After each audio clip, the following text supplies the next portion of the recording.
This is While the Clock Ticked, Book 11 of the Hardy Boy series, Chapter 7, The Crafty Thieves. Quickly, Joe unscrewed the gasoline cap and peered into the tank of the Hardy Boy's speedboat. "Almost empty," he reported.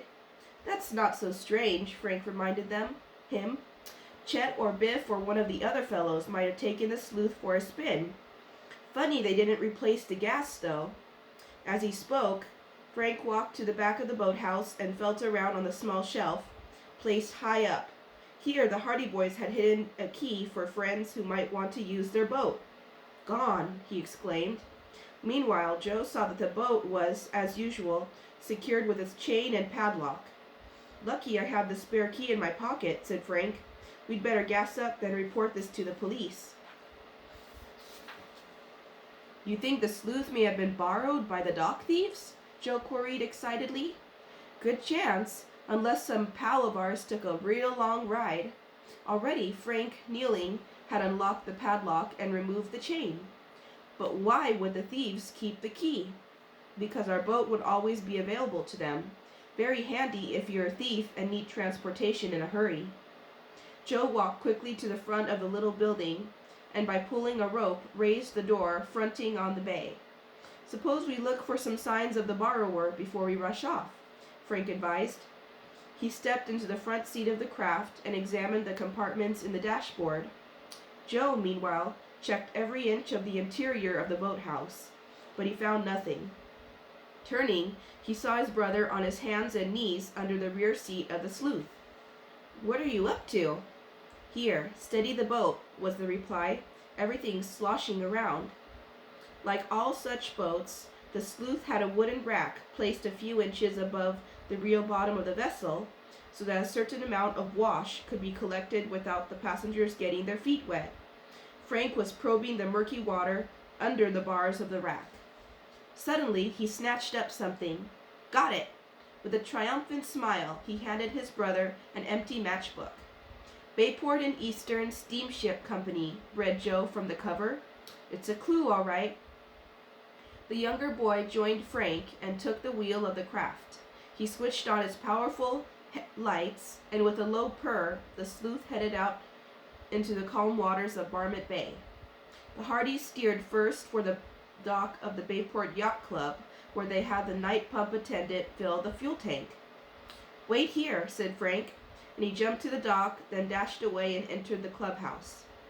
About 15 minutes later, Frank was back. Joe had spent the time checking the motor, which seemed to be in perfect condition.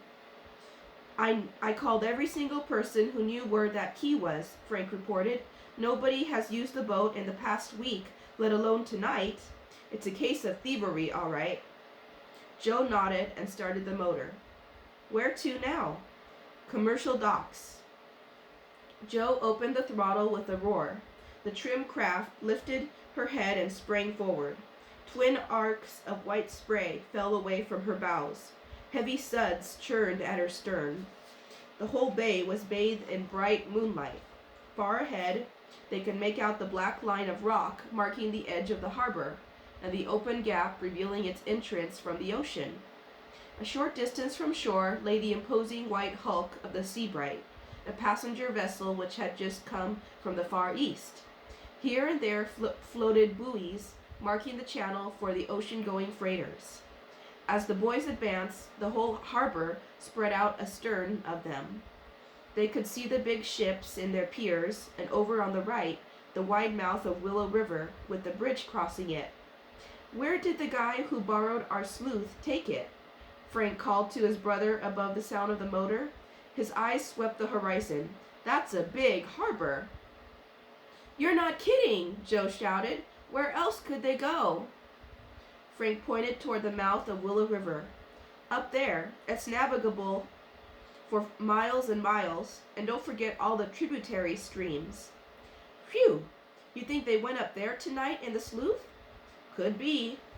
Joe piloted the craft out to the middle of the bay, then headed in toward the black hulk of the freighter, which was being unloaded. He nosed the boat smoothly in between two jetties. On one side was the pier where they had caught the laborer with the squashed lunch. "We're in luck," Frank cried suddenly. "There's Chief Colleague with Tomlin and Callahan." Bayport's chief of police had come to take charge of the case, which had been vexing his department for months. He was pacing along the dock when he heard Frank shout, "We've picked up a lead, Chief!" Carefully, Joe brought the speedboat over to one of the huge piles, where Frank made her fast. In another moment, the Hardys and the 3 policemen were standing in eager consultation. "Somebody's been using our boat," Joe explained quickly, as he handed over the matchbook. "We've a hunch it could be your thieves. One of them left this behind." Chief Colleague, a big bluff man, tipped back his cap and examined the matchbook thoughtfully. Suddenly, he made a wry face. With a broad palm, he smacked his forehead. "Great Scott," he declared. "You're right, of course. Know why we haven't found these crooks on any boats, Officer Callahan?" "No, sir," answered the policeman. "Because they've taken to the water in well-known Bayport boats. We've been looking for strange craft. Frank and Joe, you've given us a real break. I'll get police launches out on the bay immediately." He went off to phone orders and soon returned. "See any unfamiliar people and pleasure boats around here?" Frank asked Officer Tomlin. "Well," responded the policeman thoughtfully, "1 or 2 launches I know were around earlier. There were men in them, but I didn't pay any particular attention. Thought they were the guests of the owners." "Would you consider our boat suspicious?" Frank continued. "Of course not. But that's the crook's idea," Chief Colleague said. "I gave orders to check all boats and the people in them. I don't care if they've been cruising the bay for 20 years. At that moment, a steamship company guard came over to the group. Seeing Frank and Joe, he gave a friendly nod. "Came back, eh?" "We're back," Joe admitted with a sheepish smile. "Catch anybody else escaping with a ruined lunch?" He had mistaken the guard for Charlie, the one they had met earlier. But when the man looked mystified, Joe realized his mistake. "Don't know about anybody's lunch," the guard said. "Weren't you 2 around here before while it was raining in that blue and white speedboat?" He peered at the brothers closely. Then he shrugged. "No, I guess it was a couple of older fellows. They waved to me when they were pushing off." "Did you hear that, Chief Colleague?" Frank exclaimed. "Whoever took our boat was snooping around here with it tonight, looking for a chance to steal something from one of the ships or warehouses." Chief Colleague immediately quizzed the guard. The man replied that the Sleuth had lingered in the harbor for some time. The 2 men had come on the docks briefly. "I didn't see 'em leave with anything," he concluded. "Better check the warehouses and ships," advised Joe. "Good idea," agreed the chief. With that, he strode off the pier, and the other officers resumed their posts. Frank turned to his brother. "I'll walk back to the car and drive home," he volunteered, "and bring back a new padlock for the Sleuth. That'll keep the thieves from using our boat, anyhow. This time we won't leave the key on the shelf."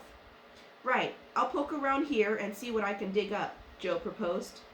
Frank Hardy knew that their father, as a detective, had found it necessary to keep a supply of all sizes of locks, types that could not be opened by ordinary skeleton keys. When he returned home, Frank saw that all the windows were dark, except for a dim light in Aunt Gertrude's bedroom. He let himself into the house quietly and tiptoed down to his father's basement workshop and chose a suitable lock. Suddenly, the boy was startled by a voice demanding sharply, "And just what do you think you're up to, young man?" "Why, I was getting a lock, Aunt Gertrude." "Lock? At this unearthly hour? What for?" "To change the lock on the Sleuth." "Is that where you 2 were? On a boat ride? Frank Hardy, it is 1:30 in the morning." "I know, Auntie," he said cheerfully as he started for the stairs. "We'll tell you about it later. Don't worry." "Don't worry," she echoed tartly. "I'll only die of it." Frank grinned. "In a nutshell, thieves borrowed the Sleuth and took the key. We're going to lock them out with this." He held up the gadget. "We'll be home soon." When he arrived at the harbor, Frank parked the convertible and strode swiftly onto the pier where he had left his brother. Only a few workers were left on the dock, but he could see no sign of Joe. Frank hurried to the end where the boat had been moored and peered into the water. The sleuth was missing too. End of chapter 7.